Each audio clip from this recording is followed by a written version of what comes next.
WRVS-FM HD1 Elizabeth City State University. From the gridiron to the radio. This is ECSU Football Insider, only on WRVS 89.9. Hello, Viking fans, and welcome to an edition of ECSU Football Insider. I'm Clay Mercer, and happy to be with you here today. And, of course, as always, I'm sitting across from the head coach of ECSU football, Coach Adrian Jones. Coach Jones, welcome back to the show. Thanks for having me, man. Happy to get that first game out of the way, and now you're able to kind of move on. And, of course, we'll talk more about this past weekend's contest. I wanted to talk a little bit about movies for a moment, Coach, because I went to a cookout over the Labor Day weekend, and I was listening to some K-pop music, and the kids were dancing and grooving. And there's this movie, this K-pop Demon Hunters movie that everybody's caught up on. And I went out and watched it myself. It caught me too. I was like, the music is good, the storyline is pretty cool. So I understand movies can have an impact on us. You personally, what are some of the movies that you've enjoyed over the years that you just are maybe entertaining or they may inspire you? Oh man, it's three that come to mind. It's Any Given Sunday, Friday, and Boys in the Hood. Any Given Sunday is ironic that I was a finalist for the stunt dummy for at the quarterback. Get out of here. So I had a couple interviews. I didn't end up getting it. It was old ball coach at Winston-Salem State that was the stunt double. So didn't know what I was getting myself into, but ended up watching it. That's one of the movies that I enjoyed. Yeah, you got a little personal history with that one too. And Friday is just one of those movies you could just cut on in the afternoon, just let it run. I watch it at least 3 or 4 times a year. Outstanding, Coach. And that's what this show is all about. We're going to get to know a little bit more about you personally, as well as what you do on the football field. And again, we talked about getting the season off to an exciting start. And when we talked about the identity of this team, you said you wanted it to be an exciting type of brand of football that people can enjoy watching. And from what I saw this past Saturday, it seems like we're moving in that direction. Well, we're definitely moving in that direction. First and foremost, I want to thank the fans, man. I looked around like midway through the first quarter, and I saw a crowd that I'm not used to seeing when I'm watching film, and I appreciate that. And we did have some exciting moments. You know, we still got some work to do, but the sky's the limit for our football team. Yeah, very much so. And again, we're getting ready for our second game of the season, and we'll talk about that and preview the game upcoming at Hampton in a few moments. But Coach, again, going back to that atmosphere at Garrison Stadium, to look over there and see so many people from Elizabeth City make that short trip over there to Murfreesboro to support the Vikings, it just adds energy to the team.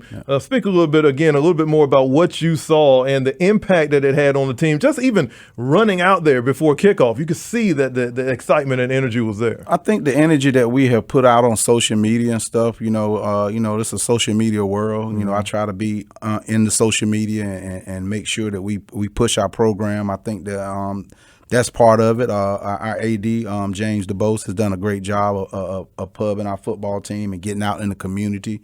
And, you know, as a coach, being out here in the community, letting people know who I am. But it was just eye-opening to see. And our kids said something about it. You know, and the excitement, you know, they went up. They had a great drive on the first drive. They went down there and scored on us, and they went for 2. Ironically, I guess they was doing the numbers and everything. Went up 8-0. We came back and we answered, and we went for 2 and tied the game up. So those are the type of things you want to see in a football team. That, you know, you bounce back when your back is against the wall. No question.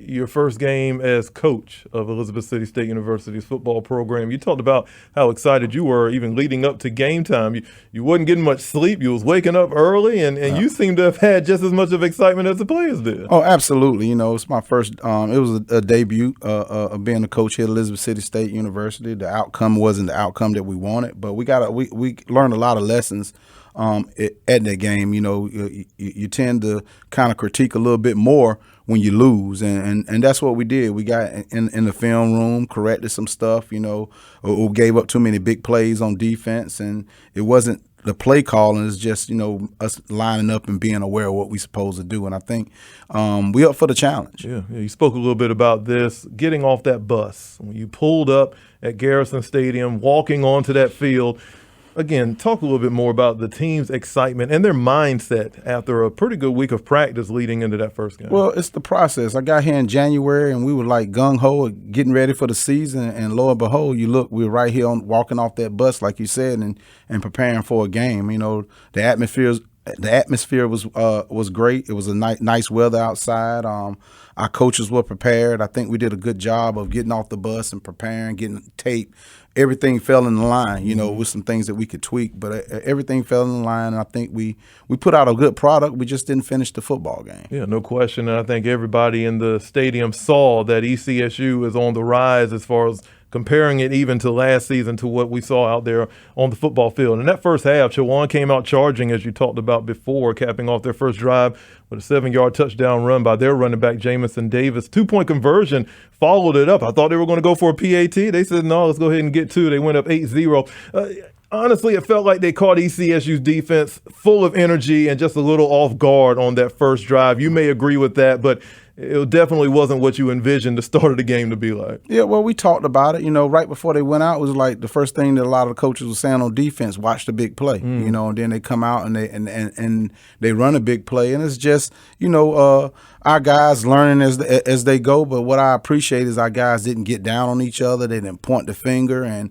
you know, it was a lot of encouragement. So that part I'm proud of. But at the end of the day, you know, it's 60 minutes in the game, and we got to play a little better. Yeah, we were a little worried about that in the booth too, because the question came up: can ECSU answer? And that next drive proved that the Vikings were up for the challenge in this game, driving the ball all the way to the Hawks' 2-yard line. ECSU got stopped on the 4th and goal, but go ahead and give us your thoughts, Coach, on the Vikings' first drive and how that offense looked. You were able to move the chains. We were able to move the chains, but when we get in the plus 20, it's a must that we score touchdowns. You know, I went for it on 4th down because I thought, you know, our offensive line was better than the defensive line. And we watched film. We just didn't have that want to. Like, you got to have a sense of urgency and push people off the ball, and I don't think we did a good job of it on 4th down. So, you know, we got those corrections, identifying, speeding up the tempo, you know, keeping them off guard and stuff is things that we got to do as an offense. But here it is, an offense that gave up 48 sacks last year, and we didn't give up a sack in the game. So that shows volume that we're ready to go. And I think Chris Perkins did a great job of managing the football game, being that he has not played quarterback in 3 years. Yeah. He was a receiver with us at Shaw University, and he wasn't eligible. But coming in and playing quarterback and being a general the way he was, some things that he could have done better. But I think he was a great manager of the game. Yeah, we're going to talk more about our QB coming up here in a few moments. Some of the fans questioned the play call that was on that 4th down play. But again, decisions are made for whatever the reason may be. Speak a little bit about the decision to run that play on that 4th and goal. Well, on that 4th and goal, they were clogging the middle, and we went outside. And our running back, if we go back and watch film, our receivers did a great job of blocking, and we teach the 200 meters. So you go around that curve and you don't stop, and you get to the pylon. For some reason, our running back decided that he wanted to cut it up, and he cut it up into trash. And it's a thing that I wanted to call a timeout and go over that, but I trusted my player that we talk about this all the time, that's what you're supposed to do. At the end of the day, he a lesson learned from him, you know, pulled him aside and told him, you know, don't worry about it. He said it was his fault. I said, no, that's my fault. I should have warned you before you got out there to reiterate that that's what you're supposed to do. Yeah, there's that open communication that we talked about in the first show, Coach, and it seemed like everybody had it. The players could talk to the coaches, coaching staff, very easy to talk to the players, and that's going to be so important as we continue on this season. The offense continued to run the ball very well in that first half. Junior running back Traquan Johnson found the end zone on a 3-yard rush. Then Emil Braswell punched in 6 near the end of the half, and the Vikings ran into the locker room with a 14-8 lead. And, Coach, it seemed like you wanted to establish the run very early, and ECSU dominated on the ground in that first half. The Vikings will finish off with 146 total net yards. How'd you feel about the rushing attack? I think we did a good job on the rushing attack. Traquan Johnson did a great job. He's still not in shape like he should be. You know, he's running after practice every day. He realized that he got a little tired and had to take him out the game. But I think we managed the ball well. I think we ran it well. I think that We could have had more yards from our quarterback. There's a couple times he sat in the pocket and he should have just tucked in and run, but he wanted to, throw the ball, and that's what quarterbacks' dreams are, to get those passing yards. We just got to make good decisions. And then Braswell, our freshman, to come in the game, first touch and he scores. I'm happy to see that. But we definitely want to get better with the run game, because that run game opens up our passing game. Yeah, and it seems like, Coach, you have some depth on this team. And you talked about that earlier, but talk about how important that's going to be as we continue through the season. Well, it's definitely going to be important, because you're going to have some guys that are dinged up a little bit, and so it's that next man mentality with us. We got a strong opponent this week that had more scholarships than us, and so we're going to have to do some rotation and trust some other guys to help us out to victory. Yeah. The positive for ECSU is that they received the ball to start off the second half and had the prime opportunity to add on to that lead. And on their first drive, they were able to move that ball into Hawk territory. Big runs by Johnson leading on that drive, and then a pass from QB Chris Perkins was intercepted. And Chowan will make us pay by getting a touchdown on their next drive. But speaking again on Perkins, he was having a good game all the way up to that point. I'd like to learn more about him and his mindset a little bit. Right after he threw that interception, what were some of the conversations? Where was he at mentally after that play? Well, the kid takes full blame for stuff, and I told him it wasn't his fault. Our offensive coordinator thought maybe we should have ran the ball again, but we saw some things that we could take a shot at that moment. When on the plus side of the field, and he just made a bad decision. Threw it off his back foot. Yeah. He realized that he should have. It was great coverage by the secondary. We should have just threw it up in the stands and let us see another day, because we were in scoring range. But we don't get down on our kids. Everybody's going to make a mistake. Everybody doesn't make the right calls or do the right thing. We just want to stay together as a family and just encourage him to be the best he can be. Yeah, we talked about it during the broadcast. He threw off that back foot, and sometimes quarterbacks just want to make something happen, even if it's going to be hard, and they got to really pinpoint that pass. They just go for it, and that's just that go-getter mentality. Yeah. So aside from that, I thought he was really playing well, and he wasn't a detriment at all to the team. He took care of that football. Speaking of throwing the ball and catching it, E.J. Gatling and Terrence Holland, they made some athletic catches in that first half. It was one of those catches that I saw that it was like glue on his hand. It was outstanding to see. Speak a little bit about the impact specifically those two can have on the Vikings' success this season. We got to get the ball to them more. And there's other guys like Contreras Bracey that had a dominant catch and a shoestring tackle that he could have took 80 yards. So we got guys that can really do it. We can scare some people. We got to spread the wealth. But I think those guys, like I talked about it last week, the word for them is electric. They can catch. They're fast. They're seasoned. EJ Gatling is our leader on offense. He's that what we call the OG, because he leads by example. He's a weight room guy. He works hard. He got hurt at the end of the game, but still wanted to play. He's just a tough guy. And we always tell our receivers, man, if you want to be great, you got to follow his footsteps. Yeah, I look at Gatling. I see him. He's the type that can make big catches. And then I look at Holland, and he's just exciting because when he catches the ball, it's what he does after he catches it, and he can spin, he can make some moves. It is a dynamic receiving core that you have, and I think that's going to pay dividends, especially with you trying to accentuate the running game. And if you can combine those two, offense is going to be hard for anybody to stop. Yeah, we got some, like I said, we got some work to do, but I think we have the football team that's going to be good. That loss doesn't dictate who we are, and hats off to Chowan. They weren't a bad football team. Yeah. They were a good football team. They did had a great game plan.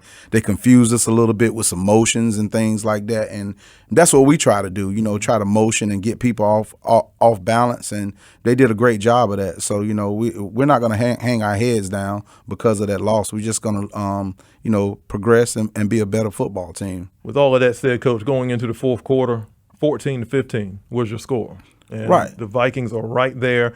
What's the message to the team leading into that fourth quarter as you're getting ready to start off? Well, the fourth quarter, we always throw up our fours. We get together, and I tell them to lock in, and that's what we told them, lock in. Like, we can win this game. And we were in perfect position again. We called a reverse. The great call is wide open. TJ just took his eyes off the ball and dropped it, and he came to the sidelines and was all down on himself. My fault, coach. I'm going to be the reason why we lose this football game. They take it personal.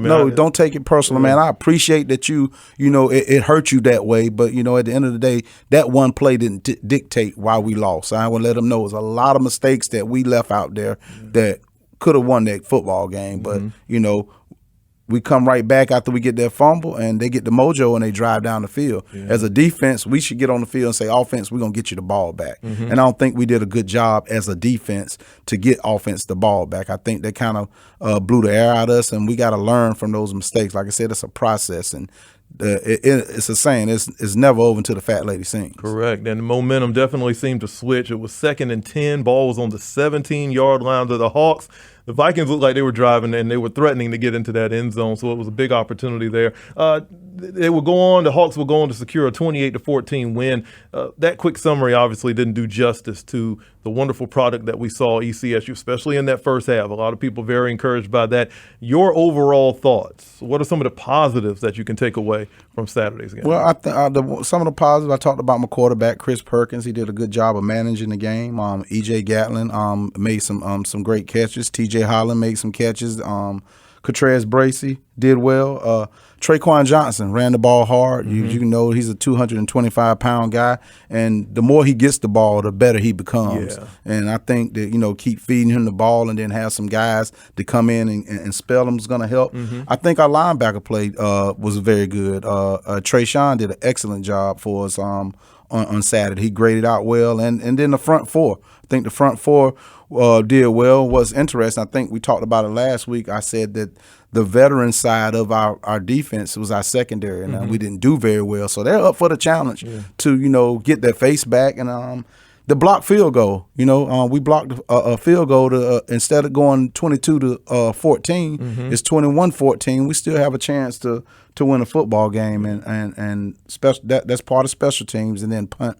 Our punt team, we averaged 41 yards a punt. And you felt really good about the punting. You thought that really played well in this contest. Trayshawn had an outstanding game defensively. Yes, I thought sir. He came through and making big tackles throughout that contest.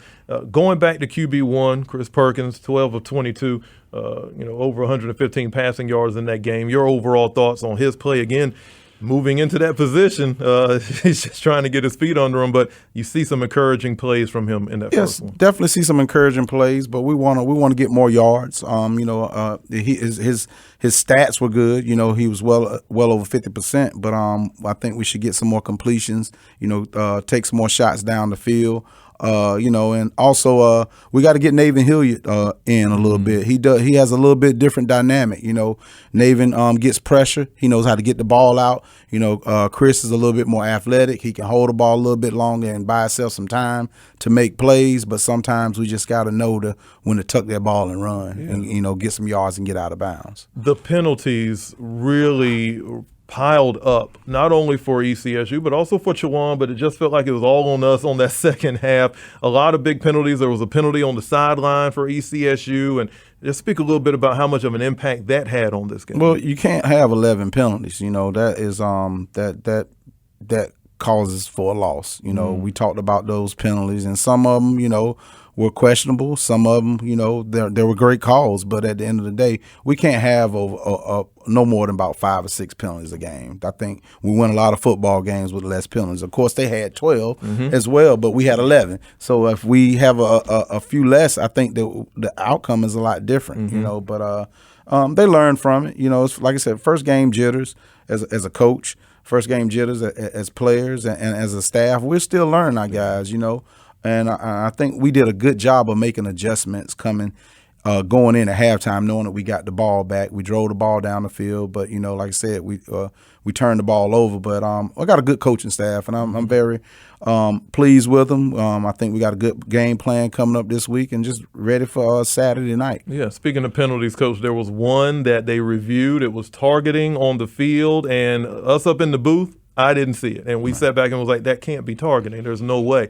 Thankfully, they reviewed it and negated it. But it had to be a nervous time for you because, different eyes can see different things. Well, we saw that the referee from the threw the flag thought it was a target, and the referee on our sideline had a better view. He came in and said it wasn't targeting, but it still had to go up and watch it. Okay. So we knew it wasn't targeting, but thank God for the replay, because earlier that day the replay wasn't working. So the replay really helped out, because that flag was thrown. It may have been put out the game from the naked eye. Correct. So we just thankful for the film and being able to go back and watch it. Yeah, well, I know the Vikings are getting prepared this week for what's to come on Saturday, and they're going to make that trip up to the 757 to take on Hampton. We'll preview that game and get you all ready for that, and also let you know how you can get tickets to Mighty Vikings football. All of that is coming up here on ECSU Football Insider. Get your tickets now for ECSU football online at ECSUVikings.com.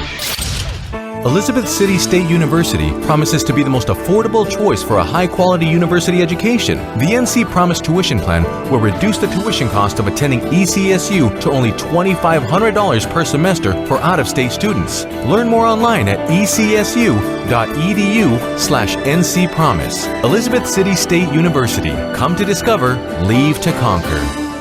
Hey, it's Peter Sagal. You may already know that Congress has ended federal funding to public media, but no matter what's happening in Washington now or in the future, this station's best bet is you. Making a donation, that's great. Making a monthly contribution, even better. Knowing we can rely on you helps in uncertain times. Take control of this station's future. Become a sustaining member today. Here's how. Use your credit or debit card online at WRVS899.com and support what you love today. Let's get back to ECSU Football Insider online at WRVS899.com. Back here with ECSU football head coach Adrian Jones. We thank you all for joining us. Coach, during that game on Saturday, wasn't many injuries that we saw, but there were several players who had to go to the sideline, cramping up legs where they were struggling. And if anybody who's listening knows what a cramp in the leg feels like, it is not a good feeling. But that's really all about conditioning, and that was more on the Hawk side than it was ECSU. Talk about the importance you put on conditioning and getting the players ready. Well, our players don't understand that why I run them all the time. It's because we're going to be the best conditioned team in the conference, and who we line up against.